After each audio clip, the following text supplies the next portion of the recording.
നൃത്തം മാത്രമല്ല അതിലുള്ള അഭിനയം. അങ്ങനെ 2 ദിവസത്തെ ക്ലാസ് നമ്മൾ തുടങ്ങുകയാണ്. ഇപ്പം ശോഭന അല്ലെങ്കിൽ ഭാനുപ്രിയ അങ്ങനെ ഒരുപാട് വലിയ വലിയ നർത്തകികളുണ്ട് നമുക്ക്. മഞ്ജു വാര്യർ, അതുപോലെ ഇപ്പോൾ ഞാൻ സംസാരിച്ചപ്പോൾ സിദ്ദിഖ് പറയാനും നമുക്ക് നസറുദ്ദീൻ ഷാ, അങ്ങനെ അവരൊക്കെ വെച്ചിട്ടൊരു ചെറിയ ചെറിയ വർക്ക്ഷോപ്പുകൾ കാണിക്കാം. നമുക്ക് നമ്മുടെ പില്ലറാണ്, അദ്ദേഹത്തിന്റെ സപ്പോർട്ട് ഇല്ലാതെ ഒന്നുമില്ലല്ലോ. ഇപ്പൊ നമ്മുടെ ഇവിടെ സിദ്ദിഖ് സൂചിപ്പിച്ചതാണ്. അപ്പൊ അദ്ദേഹം അടുത്ത വർക്ക്ഷോപ്സിനൊക്കെ ഉള്ള സജഷൻസും കാര്യങ്ങളൊക്കെ അദ്ദേഹം പങ്കുവയ്ക്കുന്നുണ്ട്.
നമസ്തേ, എല്ലാവർക്കും സന്തോഷകരമായൊരു ദിവസം നേരുന്നു. അമ്മ ഒരുപക്ഷെ ഇന്ത്യയിൽ തന്നെ മുന്നോട്ട് പോയിക്കൊണ്ടിരിക്കുന്ന സംഘടനകളിൽ ഏറ്റവും പ്രധാനപ്പെട്ട ഒരു സംഘടനയാണ്. ഞങ്ങൾ അവകാശപ്പെടുന്നു പല കാര്യങ്ങളും അമ്മ ചെയ്യുന്നത് പലരും അറിയുന്നില്ല. പക്ഷെ അങ്ങനെ വലിയൊരു പബ്ലിസിറ്റി ഒന്നുമില്ലാതെ ഒരുപാട് നല്ല കാര്യങ്ങൾ ഞങ്ങൾ ചെയ്യുന്നുണ്ട്, നമ്മുടെ അംഗങ്ങൾക്കിടയിൽ മാത്രമല്ല പുറത്തും. അപ്പം അത്തരം കാര്യങ്ങൾ മാത്രമല്ല, നമ്മൾ അസോസിയേറ്റ് ചെയ്യുന്ന ആ രംഗത്തെ ഒരുപാട് കാര്യങ്ങളുണ്ട്. പാട്ടുണ്ട്, നൃത്തമുണ്ട്, അഭിനയമുണ്ട്.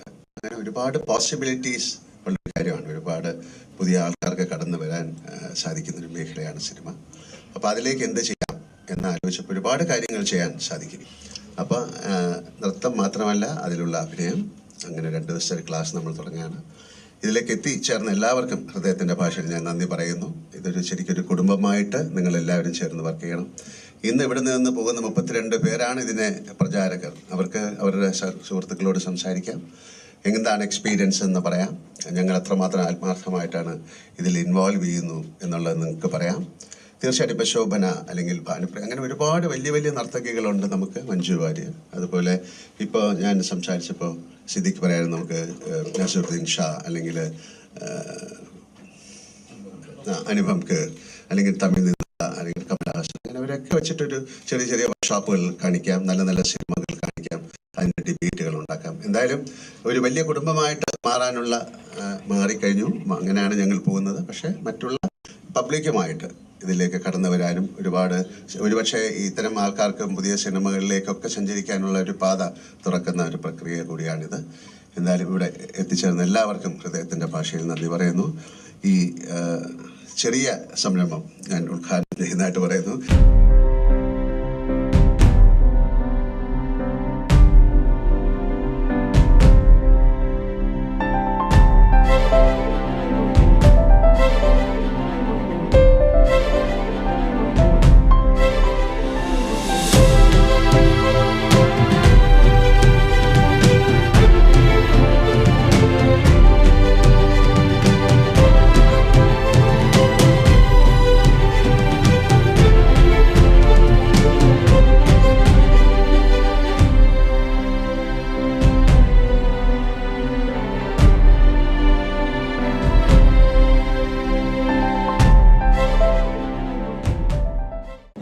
വർക്ക്ഷോപ്പിൻ്റെ ഒരു ഫസ്റ്റ് ഇനിഷ്യൽ തോട്ട് ആരാണ്? ഞാൻ പങ്കുവച്ചൊരു തോട്ടാണ്. ഫസ്റ്റ് എക്സിക്യൂട്ടീവ് മീറ്റിങ്ങിൽ ഞാൻ പങ്കുവച്ചൊരു സജഷനാണ്. പക്ഷേ അത് ഏറ്റവും സന്തോഷമുള്ള കാര്യം ഇത്രയധികം സപ്പോർട്ട് ഒരു ടീം ഫുള്ളാകെ തന്നു എന്നുള്ളതാണ്. ഒരാൾ പോലും ഇത്തരത്തിൽ അഭിപ്രായം പറഞ്ഞില്ല. ലാലേട്ടൻ ഉൾപ്പെടെ അതിനുവേണ്ടി തയ്യാറെടുത്ത് വന്നു എന്ന് പറയുമ്പോൾ ഐ എം ഹംബിൾ. ഒരുപാട് സന്തോഷമുണ്ട്. പക്ഷേ എൻ്റെ ചിന്ത ഞാൻ ഒരിക്കലും പറയാൻ ആഗ്രഹിക്കുന്നില്ല. ഒരു ടീം എഫേർട്ടാണ്. നിങ്ങൾക്ക് കാണുമ്പോൾ തന്നെ വിസിബിൾ ആണല്ലോ. ഇതൊരാളുടെ ഒരു എഫേർട്ടല്ല, ഒരു വലിയ ടീം തന്നെ ബാക്കപ്പ് ചെയ്തിട്ടുള്ള ഒരു എഫേർട്ടാണ്. നമ്മൾ എക്സിക്യൂട്ടീവ് കമ്മിറ്റിയുടെ ഒരു ഇനീഷ്യൽ സപ്പോർട്ട് വളരെയധികം ഉണ്ടായിരുന്നു. പിന്നെ തീർച്ചയായിട്ടും അത് അടുത്തൊരു സ്റ്റേജിലേക്ക് വന്നപ്പോൾ നമ്മുടെ മെമ്പേഴ്സ് എല്ലാവരും ഒന്ന് ഓടിയെത്തിയിട്ടുണ്ടായിരുന്നു. രജിസ്ട്രേഷനും കാര്യങ്ങൾക്കും എല്ലാം നമ്മുടെ മീന ചേച്ചി, തസ്മി ചേച്ചി അങ്ങനെയുള്ള എല്ലാവരുമാണ് ഹെൽപ്പ് ചെയ്തിട്ടുണ്ട്. എല്ലാവരും കൂടെ ഒരു ജോയിൻ്റ് ആയിട്ടുള്ളൊരു ശ്രമമാണ്. അല്ല, എനിക്ക് അങ്ങനെ ഒരു ആശയം നേരത്തെ ഉണ്ടായിരുന്നു. ഇത്തവണയാണ് ഒരു എക്സിക്യൂട്ടീവ് കമ്മിറ്റിയിലേക്ക് വരാനുള്ള സാധ്യത ഉണ്ടായത്. നമ്മളിങ്ങനെ പുതിയ പുതിയ ആശയങ്ങൾ കാര്യങ്ങളൊക്കെ ഓരോരുത്തർ ഡിസ്കസ് ചെയ്യുന്ന സമയത്ത് അങ്ങനെ പങ്കുവച്ചൊരു ആശയമാണ്. ആക്ച്വലി ഇത്തവണത്തെ കമ്മിറ്റിയിൽ ഒരുപാട് സജഷൻസ് പറഞ്ഞിട്ടുണ്ട്. അപ്പം നമ്മൾ പതുക്കെ ഇങ്ങനെ എല്ലാ കാര്യങ്ങളും വർക്ക്ഔട്ട് ചെയ്തെടുക്കാനുള്ള ഒരു ശ്രമമാണ്. അതിൻ്റെ ഒരു ഭാഗമായിട്ടാണ് നമ്മൾ സോഷ്യൽ മീഡിയ ഒന്നുകൂടെ ആക്റ്റീവാക്കി എടുത്തത്. അപ്പോൾ അതിലൂടെയാണ് ഇപ്പോൾ ഇത്രയും ഇത് നമുക്ക് സാധ്യമായത്. ഇത്രയധികം റിക്വസ്റ്റുകളും എൻക്വയറിയും വന്നത് ഒരു ഇൻസ്റ്റാഗ്രാം പോസ്റ്റിൽ നിന്ന് മാത്രമാണ്. അപ്പം ആ ഒരു സാധ്യത നമ്മൾ കൂടുതൽ നോക്കുന്നുണ്ട്. അങ്ങനെ എല്ലാവരും ഒരുപാട് സജഷൻസ് പറഞ്ഞിട്ടുണ്ട്. അതൊക്കെ നമ്മൾ കൂടുതൽ കാര്യങ്ങളിലേക്ക് ഇംപ്ലിമെന്റ് ചെയ്തെടുക്കണം എന്ന് വിചാരിക്കണം. കുറച്ചുകൂടി ജനകീയമാക്കുക എന്നുള്ള ലക്ഷ്യത്തിലാണോ? നമുക്കത് ഒറ്റയ്ക്ക് വലിയൊരു തോതിൽ പോസിബിൾ ആവില്ല. അതൊരു വേറൊരു വശമാണ് നമ്മൾ അവാർഡ് ഷോസ് നടത്തുക, അതിൽ ജനപങ്കാളിത്തം ഉണ്ടാവുക എന്ന് പറയുന്നത്. പക്ഷേ ഇത് നമ്മുടെ ഒരു ചെറിയ ശ്രമമാണ്. ഒരു ഇനീഷ്യൽ സ്റ്റേജിൽ നമുക്ക് അതിൻ്റെതായ പരിമിതികളുണ്ട്.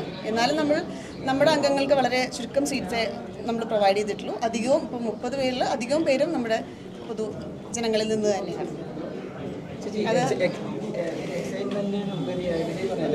എക്സൈറ്റ്മെൻ്റായിട്ട് ആൾക്കാർ ഇതിൽ വന്ന് ജോയിൻ ചെയ്യുന്നു പറഞ്ഞത് അതിലുപരിയായിട്ട് അമ്മ കോർഡിനേറ്റ് ചെയ്യുന്ന ഒരു പ്രോഗ്രാം എന്ന നിലയിൽ ഈ സ്റ്റുഡൻസ് വരുന്ന ആൾക്കാർക്ക് ഒരു തോട്ട് ഉണ്ടാവില്ലേ, നമുക്ക് ഇപ്പോൾ അമ്മ കോർഡിനേറ്റ് ചെയ്യുന്ന മറ്റു പരിപാടികൾ, അതായത് മൂവീസിലൊക്കെ ഒരു ചാൻസ് ലഭിക്കുമെന്ന് ഒരു ഇൻ്റർണൽ തോട്ട് ഉണ്ടാവും ആൾക്കാർക്ക്. ഓക്കെ, അപ്പോൾ അതിന് എത്രമാത്രം സാധ്യതയുണ്ട്?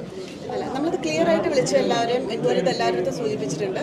നമ്മൾ അഭിനേതാക്കളാണ്, നമ്മൾ ഒരു ചാൻസ് പ്രൊവൈഡ് ചെയ്യുന്ന ആളുകളല്ല. നമ്മൾ അഭിനയം തൊഴിലാക്കിയിട്ടുള്ള ആളുകളാണ്. പക്ഷെ തീർച്ചയായിട്ടും പറഞ്ഞ പോലെ വരുന്നവർക്ക് ആ ഒരു എക്സൈറ്റ്മെൻറ്റ് ഉണ്ടാവാറുണ്ട്. പക്ഷേ ഈ ഒരു വർക്ക്ഷോപ്സിനെ വിളിച്ച് എല്ലാവരും നമ്മൾ ക്ലിയർ ആയിട്ട് പറഞ്ഞിട്ടുണ്ട്, അതല്ല നമ്മുടെ റൂട്ട് എന്ന് പറയും. നമ്മൾ അവരുടെ അഭിനയം എന്ന് പറയുന്ന പാർട്ട് കുറച്ചുകൂടെ എൻഹാൻസ് ചെയ്യുക എന്നുള്ളതാണ് നമ്മൾ ഇതിലൂടെ ഉദ്ദേശിക്കുന്നത്. പിന്നെ തീർച്ചയായിട്ടും ഇപ്പോൾ നമ്മൾ സിനിമാ മേഖലയിൽ പ്രവർത്തിക്കുന്നവർക്ക് എന്ന് പറയുന്ന അവർ സ്റ്റേജ് കാര്യങ്ങളും കൈകാര്യങ്ങളും അവരുടെ ഒരു എക്സ്പോഷർ കുറച്ചുകൂടി വലുതായിരിക്കും. അപ്പോൾ അവർക്ക് പങ്കുവയ്ക്കാൻ സാധിക്കുന്ന അനുഭവങ്ങളും കുറച്ചുകൂടെ ഡെപ്ത് ഉള്ളതായിരിക്കാം. ഒരുപാട് award night shows kind of ഒരുപാട് വർക്ക് ചെയ്തിട്ടുള്ളവരായിരിക്കും. അത്തരം ഒരു സൈഡ് മാത്രമാണ് ഇപ്പോൾ നമ്മൾ പങ്കുവയ്ക്കുന്നത്. അല്ലാതെ ഇതിലൂടെ അഭിനയ സാധ്യത എന്നുള്ളത് നമ്മൾ ഒരിക്കലും പറയുന്നില്ല.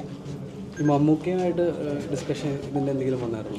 ഞാനിതിൻ്റെ വലിയൊരു ഭാഗമാണ്. മമ്മൂക്ക നമ്മുടെ പില്ലറാണ്, അദ്ദേഹത്തിൻ്റെ സപ്പോർട്ടില്ലാതെ ഒന്നുമില്ലല്ലോ. ഇപ്പോൾ നമ്മുടെ ഇവിടെ സിദ്ദിഖ സൂചിപ്പിച്ചെന്നല്ലോ. അപ്പോൾ അദ്ദേഹം അടുത്ത വർക്ക്ഷോപ്സിനൊക്കെയുള്ള സജഷൻസും കാര്യങ്ങളൊക്കെ അദ്ദേഹം പങ്കുവയ്ക്കുന്നുണ്ട്. അവർക്കില്ലാതെ നമുക്ക് എന്താണ്, അവരാണ് നമ്മുടെ ഏറ്റവും സ്ട്രോങ് പില്ലേഴ്സ് എന്ന് പറയുന്നത്. അപ്പോൾ ഭാവിയിൽ അദ്ദേഹം പറഞ്ഞ പോലെ അതും നമുക്ക് ഇംപ്ലിമെൻറ്റ് ചെയ്യാൻ സാധിക്കുമോ എന്നുള്ളത് നമുക്ക് ആലോചിക്കണം.